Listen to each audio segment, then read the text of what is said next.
Rangpur Carmichael college একটি শতবর্ষী বিদ্যাপীঠ, যেখানে জ্ঞান ও ইতিহাসের পাশাপাশি ঘুমিয়ে আছে এক রহস্যময় অতীত।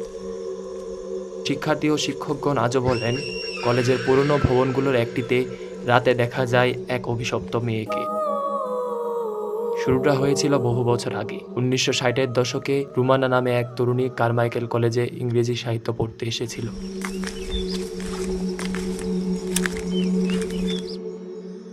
মেধাবী ও সুন্দরী এই মেয়েটিকে অনেকেই পছন্দ করত, কিন্তু তার এক তরুণ শিক্ষক তাকে ভালোবেসে ফেলে।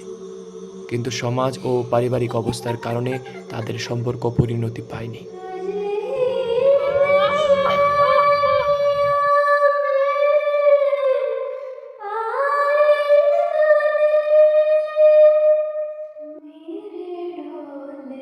একদিন কলেজের পুরনো হোস্টেলের 3 তলার একটি রুমে রুমানাকে মৃত অবস্থায় পাওয়া যায়।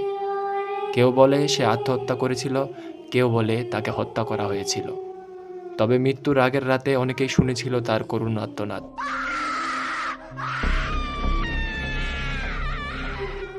তারপর থেকে শুরু হলো অদ্ভুত ঘটনা।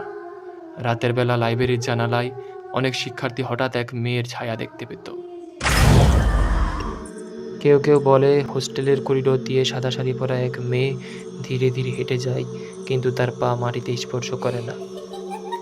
রাত 12টার পর কেউ একা থাকলে কানের কাছে যেন ফিসফিস করে শব্দ শোনা যায়, যেন কেউ কাঁদছে।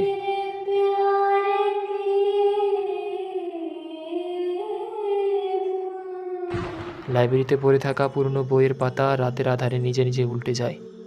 একবার একদল শিক্ষার্থী চ্যালেঞ্জ নিয়ে পুরনো হোস্টেলে রাত কাটানোর সিদ্ধান্ত নেয়। রাত বাড়তেই তারা শুনতে পায় অদ্ভুত কান্নার আওয়াজ, দেয়ালের উপর দিয়ে যেন কেউ নখ ঘষে দিচ্ছে। আতঙ্কে তারা দৌড়ে বেরিয়ে আসে, কিন্তু সকালে তাদের মধ্যে একজনকে কলেজ মাঠে অজ্ঞান অবস্থায় পাওয়া যায়। সে জ্ঞান ফিরে পাওয়ার পর বলেছিল, আমি দেখেছি, রুমানা এখনো এখানে আছে, ও মুক্তি চায়। এখনো কি সে আছে?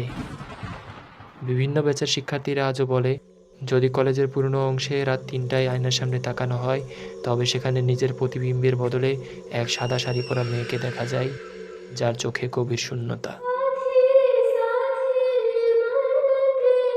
যদি কখনো রাতে কারমাইকেল কলেজের পুরনো হোস্টেলে যেতে চান, তবে সাবধান থাকবেন, হয়তো আপনি একা নন।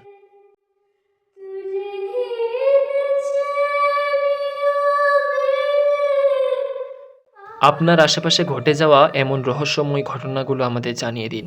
হয়তো আপনার বলা ঘটনাই হবে আমাদের পরবর্তী অনুসন্ধানের বিষয়।